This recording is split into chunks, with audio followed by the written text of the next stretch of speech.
दोस्तों, ओम बिरला को कौन नहीं जानता। जी हां दोस्तों, लोकसभा स्पीकर ओम बिरला, जिन्हें संसद की मर्यादा का रक्षक माना जाता है, आज वो खुद सवालों के घेरे में है। उनके ऑफिस से मानव तस्करी जैसे घृणित अपराध का धंधा चल रहा था। जी हां दोस्तों, आपने बिल्कुल सही सुना है। राजस्थान हाईकोर्ट ने उनके ओएसडी राजीव दत्ता के खिलाफ मानव तस्करी और यौन शोषण जैसे संगीन आरोपों में एफआईआर दर्ज करने के आदेश दिए हैं। यह मामला इतना गंभीर है कि शिकायत सीधे प्रधानमंत्री कार्यालय तक जा पहुंची थी, लेकिन कोई कार्रवाई अब तक नहीं हुई। क्या यह सब ओम बिरला और मोदी सरकार के नाक के नीचे ही हो रहा था? क्या यह मोदी सरकार के अन्य बड़े चेहरों की सह पर चल रहा था? तो आइए इस सनसनीखेज के मामले का क्या सच्चाई है उजागर करते हैं और जानते हैं कि भारतीय जनता पार्टी के संस्कार कितने घिनौने हैं। लोकसभा स्पीकर का पद देश के लोकतंत्र का प्रतीक होता है दोस्तों, लेकिन ओम बिरला के ऑफिस से मानव तस्करी जैसे जघन्य अपराध की खबर ने पूरे देश को हिलाकर रख दिया है।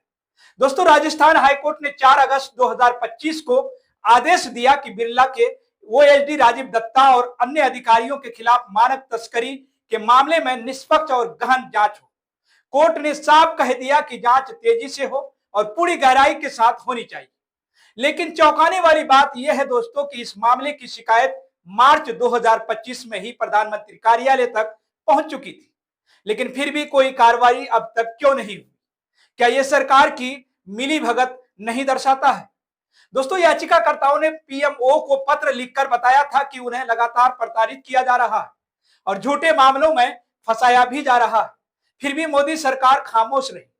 राजीव दत्ता, जिन्हें ओम बिरला का आंख और कान कहा जाता है, इस मामले के केंद्र में कोटा में तो ये चर्चा आम है कि असली ओम बिरला तो राजीव दत्ता ही है। दोस्तों, दत्ता पर पहले भी पद के दुरुपयोग के आरोप लगे थे। 2022 में कांग्रेस विधायक भरत सिंह ने उन पर राजनीतिक गतिविधियों में शामिल होने और भावनाओं का लोकार्पण करने जैसे गैर कानूनी काम करने का आरोप लगाया था, लेकिन बिरला ने अपने इस करीबी को हर बार बचाया। अब दोस्तों, मानव तस्करी जैसे गंभीर आरोपों ने सवाल उठा दिया है इस वक्त कि क्या बिरला का ऑफिस अपराध का अड्डा बन गया है? मोदी सरकार का दावा है न खाऊंगा न खाने दूंगा, लेकिन हकीकत में दोस्तों भ्रष्टाचार और अपराध का बोलबाला इस वक्त इतना बढ़ गया है कि सरकार में जिस मामले को लेकर ओम बिरला के ओएसडी पर आरोप लगा है, उस मामले में पीएमओ तक शिकायत पहुंचने के बावजूद कार्रवाई अब तक न होना साफ बताता है कि सरकार के कुछ बड़े चेहरों का आशीर्वाद इन अपराधों को मिल रहा है। अफसरशाही का आलम यह है दोस्तों कि याचिकाकर्ताओं को धमकियां भी मिल रही है, उन्हें झूठे केस में फंसाया जा रहा है। राजस्थान हाईकोर्ट को खुद कहना पड़ा कि याचिकाकर्ताओं के खिलाफ कोई दंडात्मक कार्रवाई न हो। लेकिन सवाल यह है दोस्तों कि जब देश का सबसे बड़ा कार्यालय पीएमओ खामोश है, तो आम जनता का भरोसा कहां जाएगा?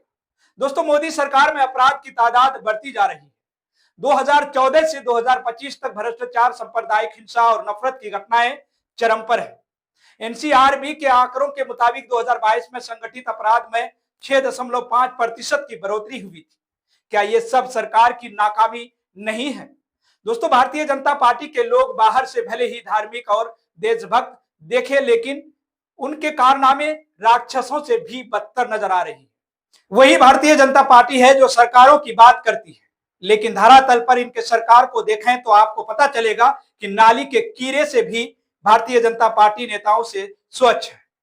जिस शख्स को लोकसभा की उस कुर्सी पर बैठाई गई जो संविधान की रक्षा करने वाला पहला गेट है, लेकिन इसी गेट के पीछे मानव तस्करी जैसे संगीन कुकर्म चल रहे हैं। क्या यही राम राज्य? और मोदी जी, अब ये बताइए कि क्या ओम बिरला के ओएसडी के खिलाफ जांच ईमानदारी से होगी? कोर्ट ने तो कह दिया है कि निष्पक्ष जांच हो, लेकिन अब बताइए क्या होगी? ईमानदारी से ये जांच या फिर यहां भी भ्रष्टाचार दिखेगा? क्यों? क्योंकि अब तो आपकी सरकार पर तनिक भी भरोसा नहीं रहा। आपकी सरकार में बैठे लोग कभी भी और कुछ भी कर सकते हैं। तो फिलहाल दोस्तों, आप इस पूरी रिपोर्ट को लेकर क्या सोचते हैं? आपकी क्या राय है? आप अपनी राय हमारे कमेंट बॉक्स में जरूर लिखिएगा और देखते रहिए केएनई न्यूज।